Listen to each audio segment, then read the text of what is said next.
Inside Pelican Bay, America's most notorious Supermax prison. If you think hell has walls and bars, you've never been inside Pelican Bay. Hit that subscribe button, drop a comment about which Supermax prison scares you most, and turn on notifications, because what you're about to witness will prove that some men don't just survive the most brutal prison in America, they rule it from inside a concrete tomb. The fog rolled thick off the Pacific Ocean, wrapping around the remote forests of Northern California like a shroud. 5 miles from the Oregon border, hidden in wilderness, so isolated that cell phone signals died before reaching the gates, Pelican Bay State Prison sat like a fortress designed to make men disappear. And on the morning of March 8, 2019, correctional officers discovered that one man had disappeared in the most impossible way imaginable. Security Housing Unit, Cell Block C, Pod 7.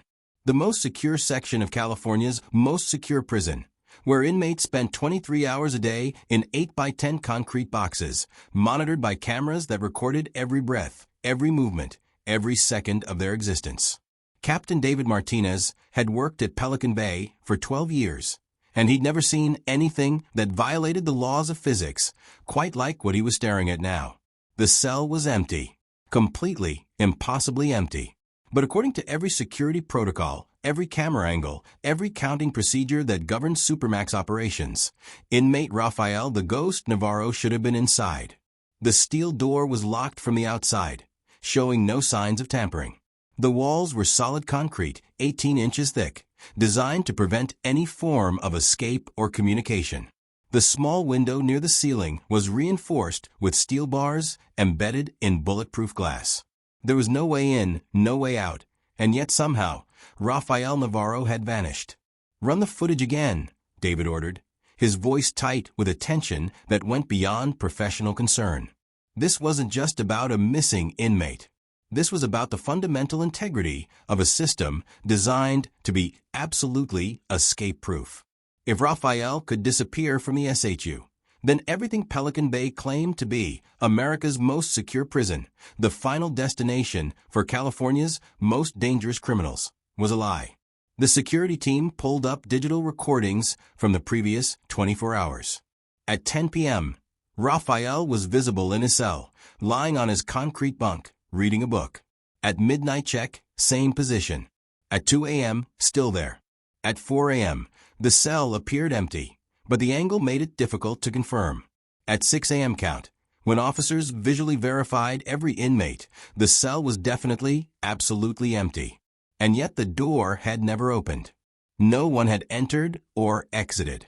The camera footage was continuous, showing no gaps, no technical failures, no moments when the surveillance might have been compromised. "This is impossible," the senior security tech said, his hands shaking slightly as he reviewed the data. "According to every system we have, that cell remained sealed from 10 p.m. to 6 a.m. Door lock never cycled. Pressure sensors never triggered. Motion detectors never activated outside normal parameters. It's like he just ceased to exist." David's phone buzzed with an internal call from the warden's office. 3 minutes later, he sat across from Warden Patricia Coleman, a woman who'd spent 30 years in California corrections and had seen every scheme, every manipulation, every impossible situation that desperate inmates could create. But even she looked shaken as David explained what they'd discovered. "How long before this leaks?" she asked quietly. "We've got maybe 6 hours before the media finds out that we lost an inmate from the SHU. After that, every prison in the country will be questioning whether Supermax security actually means anything. And if Rafael somehow escaped, if there's a method we haven't discovered, every dangerous criminal in California will be analyzing how he did it." "You said if he escaped. What's the alternative?" David hesitated, because the alternative was even more disturbing than an impossible escape. What if he never left? What if he's still here, somewhere in the facility, moving through spaces we don't know exist, hiding in blind spots we haven't identified? What if he's been planning this for years, studying our systems, finding vulnerabilities, and now he's demonstrating that our most secure prison isn't secure at all? Warden Coleman's expression hardened. "Initiate full facility lockdown. No movement, no exceptions. And find me Rafael Navarro, because if he's here, we will locate him." And if he escaped, we need to know how before anyone else tries to replicate his method. But as the lockdown began, as 3,000 inmates were confined to their cells while staff conducted the most comprehensive search in Pelican Bay's history, something else was discovered. In Cell Block D, another SHU cell, another impossibility. Inmate Marcus Thompson, serving life without parole for multiple murders connected to the Aryan Brotherhood, was found dead in his lock cell. No signs of violence, no indication of how anyone could have accessed him. No explanation for how he died. The medical team's preliminary assessment was heart attack, but the timing was too coincidental, too perfectly aligned with Raphael's disappearance, to be natural causes. David stood outside Marcus's cell, looking at a body that shouldn't exist according to Pelican Bay's security protocols, and understood with chilling certainty that they weren't dealing with a simple escape or a random death. They were dealing with someone who'd figured out how to operate invisibly within the most monitored environment in American corrections. Someone who could make themselves disappear and make others die without leaving traces that cameras or sensors could detect.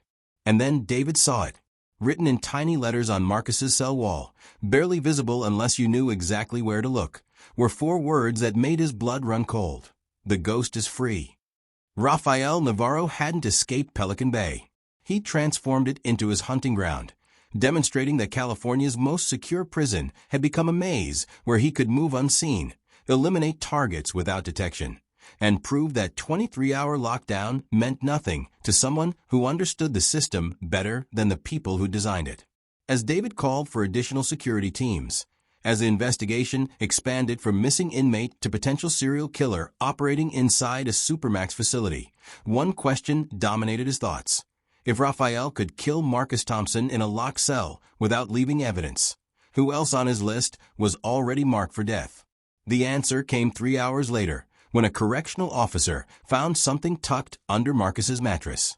A list, handwritten in meticulous block letters, containing 7 names. Each name belonged to a high-ranking gang member serving time in Pelican Bay's SHU. And at the top of the list, already crossed out with a single red line, was Marcus Thompson's name. 6 targets remained. 6 men locked in the most secure cells in America, supposedly protected by walls and cameras and protocols designed to prevent exactly this scenario. But Raphael the Ghost Navarro had just proven that protection meant nothing to someone who'd spent years learning to become invisible. And somewhere in Pelican Bay's concrete corridors, hidden in spaces that shouldn't exist, moving through blind spots that security had never identified, the ghost was hunting, stalking his next victim while 3,000 inmates and 800 staff members remained locked down, trapped inside a fortress that had become a maze where the most dangerous predator wasn't behind bars anymore. He was everywhere. He was nowhere. He was the ghost. And David Martinez had 72 hours to find him before the second name on that list became the second body discovered in an impossible locked cell murder that would prove America's Supermax prisons weren't secure at all. They were hunting grounds for anyone smart enough, patient enough, and ruthless enough to learn their secrets. The lockdown stretched into its second day, and Pelican Bay State Prison had become a pressure cooker of tension and fear. 3,000 inmates confined to their cells, 800 staff members working double shifts, and still no sign of Raphael the Ghost Navarro. Captain David Martinez had slept maybe 4 hours in 48, surviving on coffee and adrenaline, while his team tore apart every theory about how an inmate could vanish from a locked Supermax cell. The breakthrough came from an unexpected source. Dr. Helen Torres, Pelican Bay's chief psychologist, had been reviewing Raphael's file when she noticed something that everyone else had missed. Raphael hadn't just been an inmate at Pelican Bay for 8 years. Before his incarceration, he'd worked in construction, specifically in institutional building projects. And according to employment records that required federal investigators to dig through layers of corporate archives, Raphael had been part of the subcontractor team that helped build Pelican Bay's security housing unit expansion in 2009. He helped build the prison that later housed him. Helen explained to David and Warden Coleman in an emergency briefing. He worked on this facility for 6 months before his arrest. He knew the blueprints, the structural details, the maintenance access points that even current staff might not be aware of. David felt his stomach drop. "You're saying he's been planning this since before he was even incarcerated?" "I'm saying he's had a decade to study a facility he helped construct, identifying every flaw, every oversight, every space between official blueprints and actual construction. And 8 years in the SHU gave him nothing but time to plan how to exploit that knowledge." The implications were staggering. Pelican Bay's security housing unit had been designed with input from the nation's top corrections security experts, built to specifications that supposedly eliminated all vulnerabilities. But if Raphael knew details about the construction that the designers didn't, if there were spaces or access points created during building that never made it into official documentation, then he'd been operating with a blueprint nobody else possessed. David immediately ordered a comparison between original architectural plans and as-built documentation. What they discovered made the situation infinitely worse. There were discrepancies. Small ones, mostly. A maintenance corridor that was 6 inches wider than specified, a utility chase that ran 3 feet longer than blueprints indicated, ventilation systems that had been rerouted during construction to avoid unforeseen obstacles. Individually, these changes meant nothing, but to someone who knew about them, who'd spent years mapping how they connected, they might create a network of spaces that existed in the gaps between official facility layout and actual physical structure. "He's in the walls," David said, the realization hitting him like a physical blow. Not metaphorically, literally in the walls, moving through spaces we don't monitor because we don't think they exist. Warden Coleman's face went pale. If that's true, if there's an entire network of hidden spaces running through this facility, then lockdown means nothing. He can move anywhere, access any cell, eliminate any target, while we're searching in all the wrong places. The second death confirmed their worst fears. James Rodriguez, the second name on Raphael's list, was found dead in his SHU cell at 3:15 p.m. on day 2 of the lockdown. Same impossible circumstances. Locked cell, no signs of forced entry, no indication of how anyone could have accessed him. But this time, there was a detail that made David's blood run cold. James had been strangled with a length of wire that didn't match any material used in prison operations. And clutched in his hand was a small piece of paper with a message written in Raphael's distinctive handwriting. 5 remain. Tell them the ghost remembers every betrayal. David stood outside James's cell, staring at a crime scene that violated every principle of secure incarceration, and made a decision that would either save lives or end his career. He was going into the walls. If Raphael had found a network of hidden spaces, then David needed to find them too. It was the only way to stop the killing before 5 more men died in locked cells, while hundreds of correctional officers stood helplessly outside. The maintenance supervisor, a man named Tom Chun who'd worked at Pelican Bay since its opening, was reluctant but cooperative when David explained what he needed. "There are access points for utility work," Tom admitted. "Panels that open into crawl spaces behind the walls for electrical and plumbing maintenance. But they're small, uncomfortable, not designed for anything except emergency repairs. You'd have to be thin, flexible, and willing to spend hours crawling through spaces barely big enough for a human body." "Show me," David demanded. What followed was 6 hours of claustrophobic exploration through spaces that shouldn't have existed. Tom led David through maintenance panels, into cramped corridors behind the SHU's concrete walls, through ventilation chases and utility tunnels that snaked between cell blocks. And what they discovered was even more disturbing than David had imagined. Someone, almost certainly Raphael, had been modifying these spaces, widening access points, creating handholds that made movement easier, installing small caches of supplies that suggested he'd been planning this for years. But they also found something unexpected, evidence that Raphael wasn't alone. In one hidden space, they discovered a small notebook containing detailed layouts of the facility, guard rotation schedules, and information about the 7 men on Raphael's hit list. The notes were written in 2 different handwritings. Raphael had a partner, someone else who'd been helping him plan and execute these impossible murders. Who else would have this kind of access? David asked Tom as they crawled back toward official facility space. Staff, Tom said quietly. Someone who works here, who has legitimate reasons to be in maintenance areas, who can move through the facility without raising suspicion. Raphael couldn't have done this alone, not from inside a cell. Someone on the outside has been helping him. David emerged from the walls covered in dust and grime, his mind racing through possibilities. Which staff member had been corrupted, who had access to the maintenance systems and detailed knowledge of security protocols? The list of potential suspects was terrifyingly long. Hundreds of people worked at Pelican Bay, from correctional officers to maintenance crews to administrative staff. But the next death narrowed the possibilities dramatically. Timothy Walsh, third name on the list, was found dead at 9 p.m. that evening. And this time, there was a witness. Correctional Officer Sarah Chun had been conducting a routine security check when she heard sounds from Walsh's cell. Sounds that shouldn't have been possible in a locked, supposedly empty space. She'd immediately called for backup, but by the time additional officers arrived and opened the cell, Walsh was dead and whoever had killed him was gone.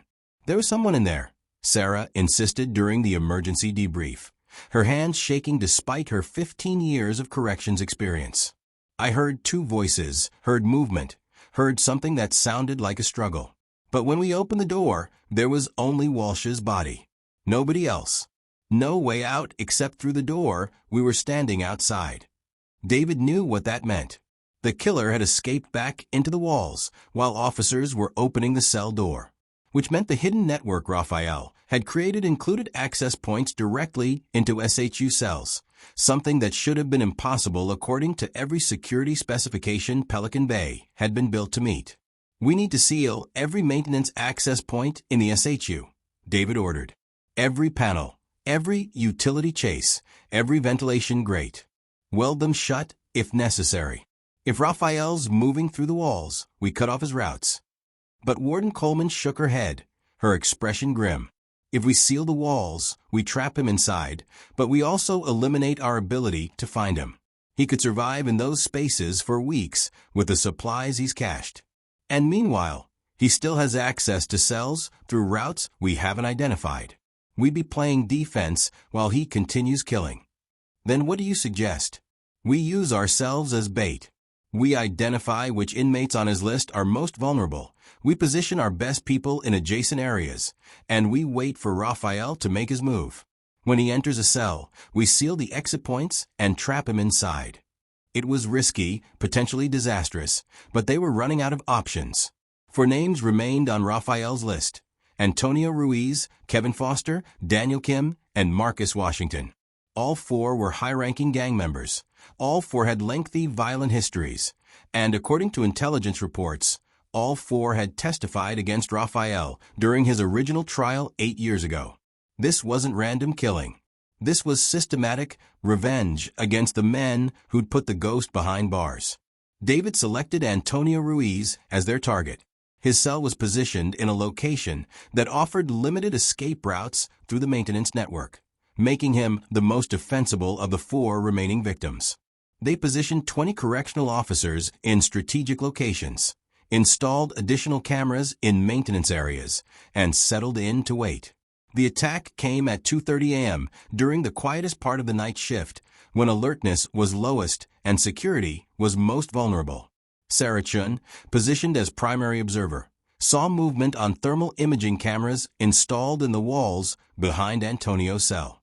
Someone was there, moving with practiced ease through spaces that official blueprints claimed didn't exist. "We have movement," Sarah reported over secure radio. Subject is accessing Ruiz's cell through what appears to be a modified ventilation panel. All units, prepare to seal exit routes on my signal. David watched on monitors as the thermal signature indicated someone entering Antonio's cell through an opening that shouldn't have existed. This was it. They were about to catch Raphael the Ghost Navarro in the act, prove how he'd been conducting impossible murders, and end the killing spree that had terrorized Pelican Bay for 3 days. "Seal it," David ordered. "All routes now." 20 officers moved simultaneously, welding plates over access panels, blocking maintenance corridors, creating a trap that should have caught Raphael with no possibility of escape. They waited 5 minutes, then 10, giving time for the welding work to complete. Then David personally led the team that opened Antonio Ruiz's cell door, prepared to find the ghost and his victim. But what they found instead made David question everything he thought he understood about the case. Antonio Ruiz was alive, unharmed, sitting calmly on his bunk with his hands raised in a non-threatening gesture. And standing beside him, equally calm, was a person David hadn't expected to see. Correctional Officer Michael Torres, a 12-year veteran of Pelican Bay staff, a man David had worked alongside for years. Michael was holding a small digital camera, and his expression showed no guilt, no fear, just a strange mixture of satisfaction and relief. "Captain Martinez," Michael said quietly, "I'm glad you finally figured it out. We've been waiting for you to connect the dots. But you're still missing the most important piece. Rafael Navarro isn't the killer. He's the investigator. And everything you think you know about these murders is backwards." David felt the ground shift beneath everything he'd believed for 3 days. "What are you talking about?" Michael gestured to Antonio, who slowly pulled up his shirt to reveal a wire taped to his chest. Antonio is cooperating with an investigation that's been running for 2 years. So were Marcus Thompson and James Rodriguez before they were killed. The 7 names on that list?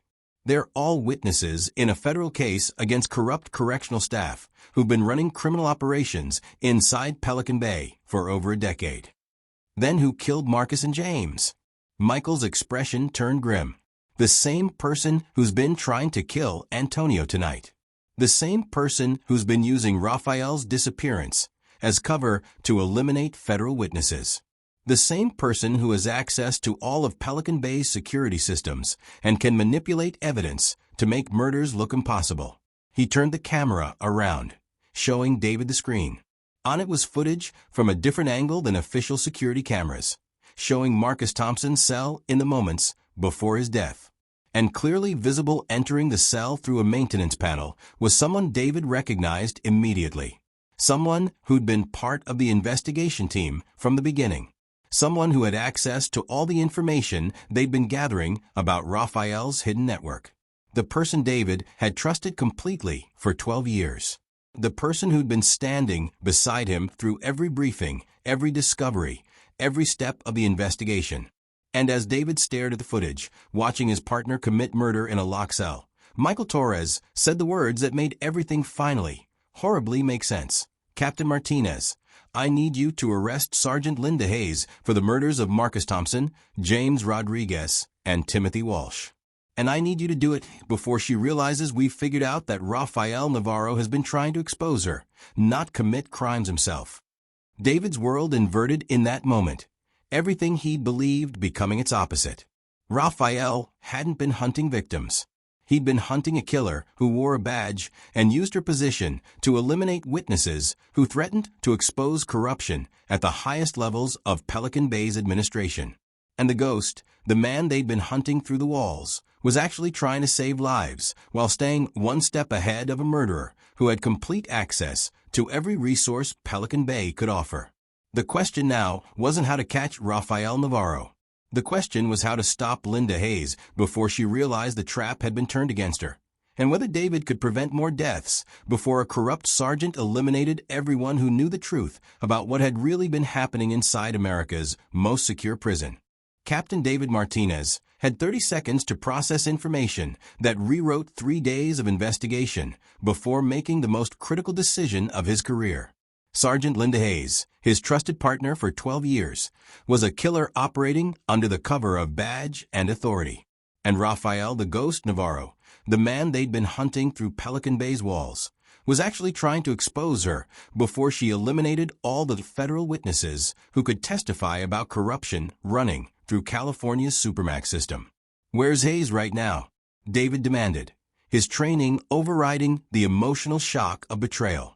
Michael Torres checked his radio frequency scanner. "She's coordinating the perimeter team on the north side of the SHU. She thinks we're still focused on catching Rafael, which gives us maybe 5 minutes before she realizes something's wrong." David's mind calculated angles with the speed of someone who'd spent 12 years navigating prison politics and security operations. Antonio, you stay here with 2 officers I trust absolutely. Michael, you're with me. We move quietly, no radio traffic, and we bring Hayes in before she has a chance to destroy evidence or eliminate more witnesses. But as they exited Antonio's cell, David's radio crackled with Warden Coleman's voice, urgent and strained. All units, we have a situation in cell block E. Daniel Kim has activated his emergency alert. Officers responding report sounds of a struggle inside his cell. Sergeant Hayes is first on scene. David felt ice water flood his veins. Daniel Kim, 4th name on Raphael's list, federal witness, and now Hayes's next target. She wasn't waiting for their investigation to close in. She was accelerating her timeline, eliminating witnesses before David could piece together what Michael Torres had just revealed. We're too late, Michael said, his expression grim. She knows. Somehow she figured out we were getting close, and she's making her move. David ran, Michael beside him, through corridors he'd walked thousands of times, but which now felt like a maze designed by someone who understood every security blind spot, every camera angle, every second of delay between alarm and response. They reached cell block E to find 4 correctional officers standing outside Daniel Kim's cell, their faces showing the confused horror of people witnessing something that shouldn't be possible. Sergeant Linda Hayes stood inside the cell, her service weapon drawn, pointing at a figure that made David's breath catch. Raphael the Ghost Navarro had emerged from a maintenance panel in the cell wall, his hands raised in surrender, his lean frame showing the physical toll of 3 days living in cramped spaces behind Pelican Bay's concrete walls. And on the floor between them, very much alive, but bleeding from a defensive wound on his arm, was Daniel Kim. Captain Martinez, Linda's voice was steady, professional. The same tone she'd used in hundreds of briefings over the years. Suspect apprehended in the act of attacking federal witness Kim. I'm taking Navarro into custody for 3 counts of murder and 1 count of attempted murder. It was perfect. Linda had positioned herself as the hero, caught Raphael red-handed, created a narrative that would explain all the deaths, while eliminating the one person who could expose her corruption. Daniel would likely die from his wounds before medical help arrived. Raphael would be blamed for all 4 murders, and Linda would continue operating with the credibility of someone who'd solved an impossible case. Except David now knew the truth, and Michael Torres was recording everything with a small camera he'd been carrying, documenting evidence that would either convict a corrupt sergeant or destroy David's career if he was wrong. Sergeant Hayes, David said carefully, his hand moving slowly toward his own weapon. I need you to lower your gun and step away from both inmates. This scene is now under my direct supervision.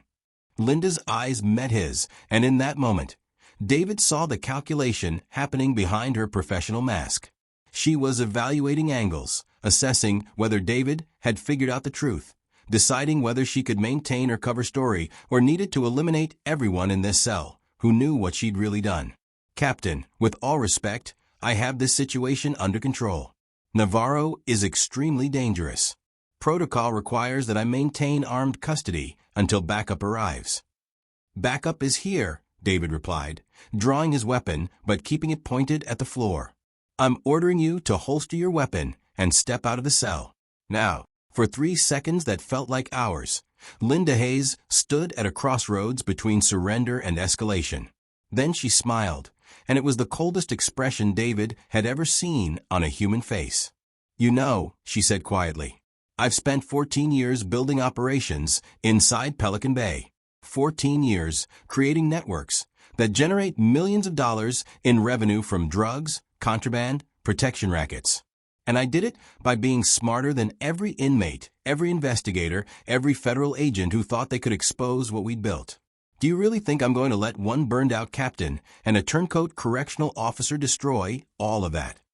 She shifted her aim from Raphael to Daniel Kim, and David knew with absolute certainty that she was about to execute a federal witness in front of multiple officers, gambling that her authority and carefully constructed reputation would let her claim it was justified use of force. But Rafael Navarro hadn't survived 8 years in Pelican Bay's most brutal environment by being slow or unprepared.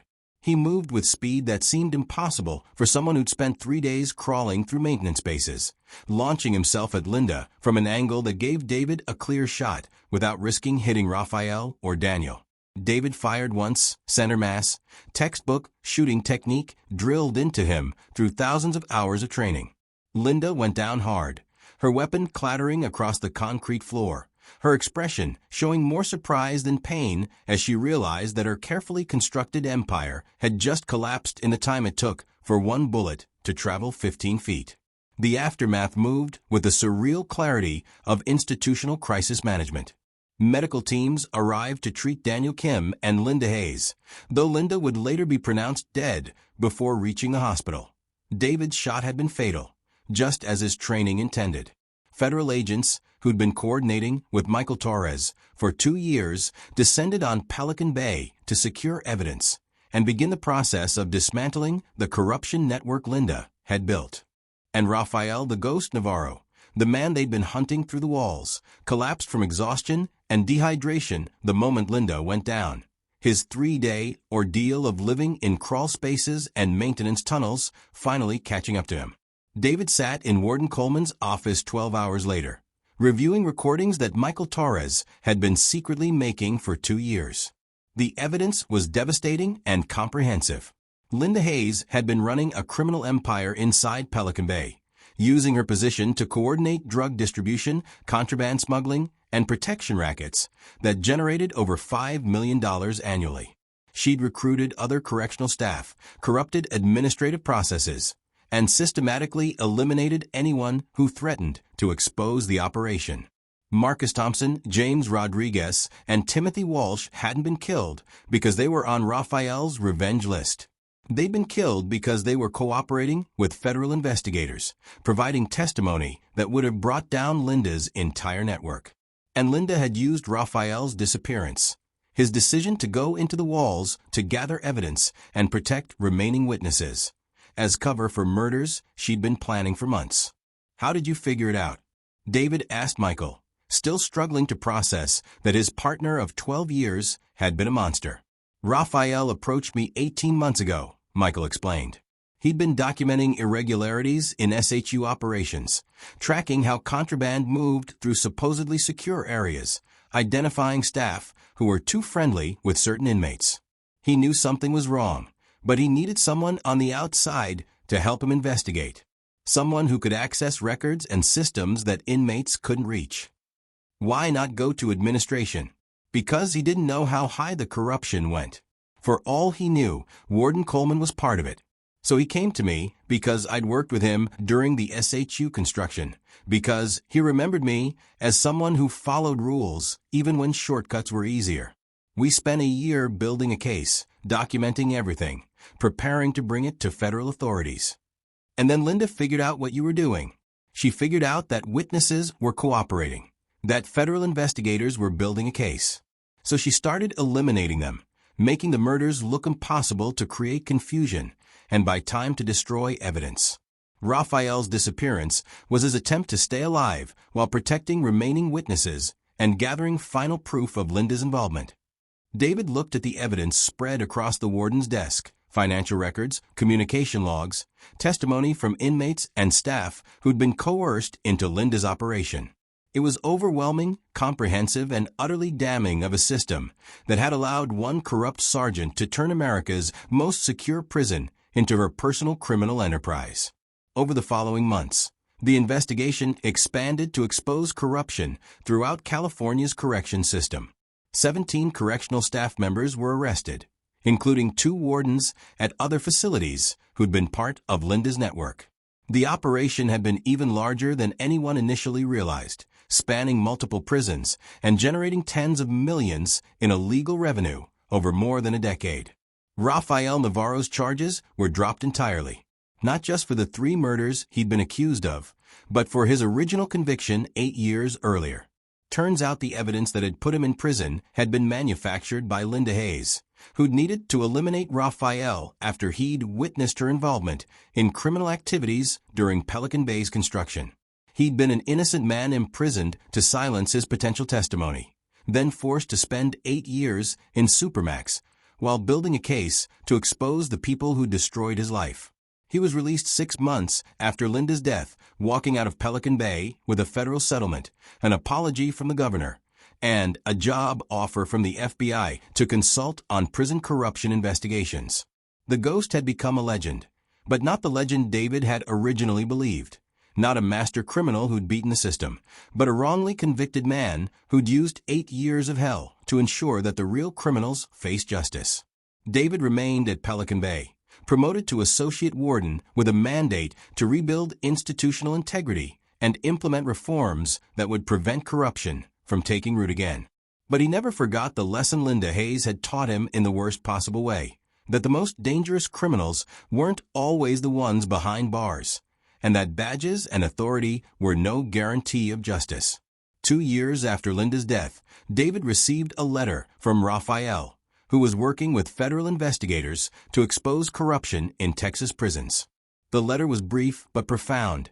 "Captain Martinez, you taught me that not all cops are corrupt, even after I'd spent years believing the system was completely rotten. For that, I'll always be grateful. But never forget what we learned at Pelican Bay, that the most secure walls in America can't protect anyone if the people holding the keys are the real criminals. Stay vigilant." The ghost. David kept that letter in his desk, a reminder that justice was more complicated than he'd learned in the academy, that right and wrong didn't always align with legal and illegal, and that sometimes the people society locked away in concrete tombs were more honorable than the ones wearing badges. The story of Raphael the Ghost Navarro became legend in correction circles. The innocent man who'd survived 8 years in America's most brutal Supermax exposed systematic corruption and proved that even in the darkest places, human dignity and truth could survive if someone was brave enough to fight for them. And in maximum security prisons across America, inmates and staff alike learned that Pelican Bay's impossible murders hadn't been committed by a ghost. They'd been committed by someone far more terrifying, a corrupt authority figure who'd believed her position made her untouchable. Until one wrongly convicted man, crawling through spaces between walls, gathering evidence in the darkness, proved that no one is truly untouchable when truth has time, patience, and courage on its side. If this story showed you that the real monsters aren't always the ones behind bars, that justice sometimes comes from the most unexpected places, and that the difference between hero and villain depends on which side of the law you happen to be standing on when the truth finally comes out, then you're beginning to understand the complexity of the world we live in. Hit subscribe if you want more stories that challenge everything you think you know about crime, justice, and the systems we trust to protect us. Because the next story will prove that sometimes the scariest prisons aren't made of concrete and steel. They're made of lies, corruption, and the silence of good people who don't speak up until it's almost too late.